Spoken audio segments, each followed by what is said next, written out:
दोस्तों एक बहुत बड़ी भर्ती निकाली गई है भारतीय डाक विभाग की तरफ से। और इसमें देखिए टोटल अगर पोस्ट की हम बात करें तो 28,000 से ज्यादा पदों पर यह भर्ती निकाली गई है। और सैलरी की बात करें तो लगभग 29,000 सैलरी आपको दिया जाएगा। और इसमें क्वालिफिकेशन की केवल बात करें तो केवल मैट्रिक पास अगर आप हैं तो इसमें अप्लाई कर सकते हैं। और इसमें जो सिलेक्शन लिया जाएगा वो केवल मेरिट के आधार पर लिया जाएगा, मतलब किसी तरह के कोई एग्जाम का झंझट नहीं है।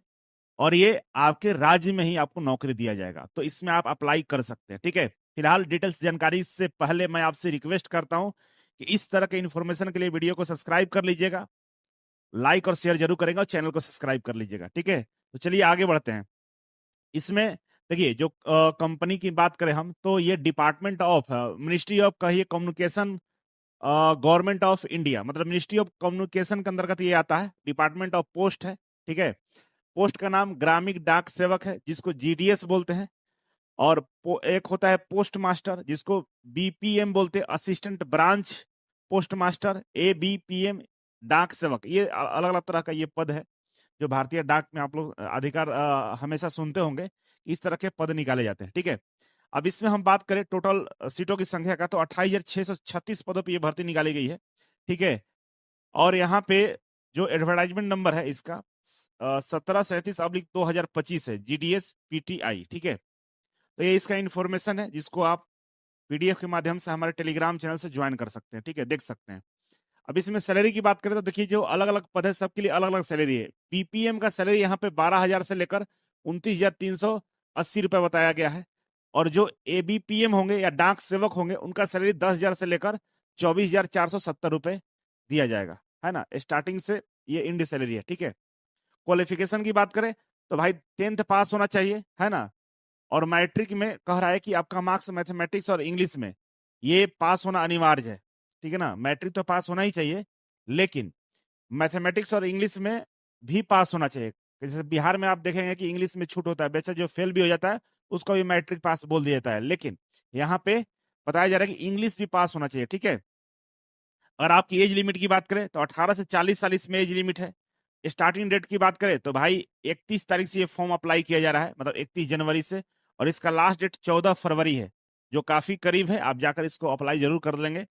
और इसमें जो लास्ट डेट की हम बात करें, कुछ करेक्शन वगैरह कोई प्रॉब्लम आया होगा तो आप 16 तक भी आप इसमें सब चीज सही कर सकते हैं। ऑफिशियल वेबसाइट इसका indianpost.gov.in है। मतलब ये रजिस्ट्रेशन लास्ट रजिस्ट्रेशन का डेट है। जो बच्चा रजिस्ट्रेशन नहीं कर पाया होगा तो आप 14 से पहले रजिस्ट्रेशन कर लेंगे तो फॉर्म आप 16 तक भर सकते हैं। ठीक है ना, अगर आपने रजिस्ट्रेशन 14 तक नहीं किया होगा तो फॉर्म आपको नहीं भरने दीजिएगा 15-16 को। ठीक है, तो जल्दी से कम रजिस्ट्रेशन कर लीजिए और फॉर्म को अप्लाई आप 16 तक भर लीजिएगा। ठीक है, अब आगे चलते हैं। तो यहाँ पे जो भर्ती निकाली गई है स्टेट वाइज भर्ती है। और इधर इधर टोटल सीटों की संख्या दिया गया है। यह देखिए यहाँ पर उत्तर प्रदेश है तो भाई 3169 पोस्ट है, उत्तराखंड के लिए 436 है, बिहार के लिए 1344 है, छत्तीसगढ़ के लिए 1155 है, दिल्ली के लिए 37 है, राजस्थान के लिए 634 है, हरियाणा का 270 है, हिमाचल प्रदेश का 520 है और जम्मू एंड कश्मीर के लिए 267 है। तो इतने सारे राज्यों में ये सीटें अलग अलग तरह की निकाली गई है। और भी राज्यों में सीटें दिया गया होगा, है ना। ये आपको एक मतलब एग्जाम्पल के तौर पर मैंने दिखा दिया। और भी अदर स्टेट में सीटें दी गई है, क्योंकि टोटल जोड़िएगा तो लगभग 28,000 प्लस सीटें निकाली गई है। ठीक है, ये सारे झारखंड, मध्य प्रदेश, केरला, पंजाब, महाराष्ट्र, ये सारे लगभग लगभग स्टेट को कवर कर लिया। ठीक है, तो आप जिस भी स्टेट से होंगे उस वहां पे आप अप्लाई कर सकते हैं। ठीक है, रिजर्वेशन की बात करें तो इसमें भी रिजर्वेशन दिया गया है। SC ST है चाहे OBC है, उन सबको इसमें भारत सरकार के जो आरक्षण का नियम है उसके अंतर्गत आपको आरक्षण दिया जाएगा। ठीक है, एजुकेशन क्वालिफिकेशन की चर्चा मैंने कर लिया है कि भाई आपको मैट्रिक पास होना चाहिए और मैथमेटिक्स और इंग्लिश में 100% मतलब पास होना चाहिए। इसमें फेल होंगे तो आप इसको अप्लाई नहीं कर पाएंगे। ठीक है, और जो बच्चे गोवा, सिक्किम और अरुणाचल प्रदेश के होंगे इनको अलग से मतलब लोकल लैंग्वेज का यहाँ पे रिक्वायरमेंट होगा। वहां पे लोकल लैंग्वेज आपको आना चाहिए। चाहे जो भी पद यहाँ पे है, जैसे साउथ इंडियन का जो पद है दक्षिण भारत का, उधर का जो रीजनल लैंग्वेज है, तमिल हो गया, तेलुगु हो गया, कर्नाटक में जो भाषा बोली जाती है, केरला में जो बोली जाती है, मलयालम वगैरह, ये सब आना चाहिए। तब आपको वहां पे अप्लाई कर सकते। बाकी आप जहां से हैं उस राज्य में अप्लाई करिएगा, कोई समस्या नहीं होने वाला है। ठीक है, और यहाँ पे एक और चीजें लिखा होगा इसेंशियल क्वालिफिकेशन में दिया गया है कि नॉलेज ऑफ कंप्यूटर, आपको कंप्यूटर में नॉलेज होना चाहिए, बेसिक नॉलेज होना चाहिए, है ना।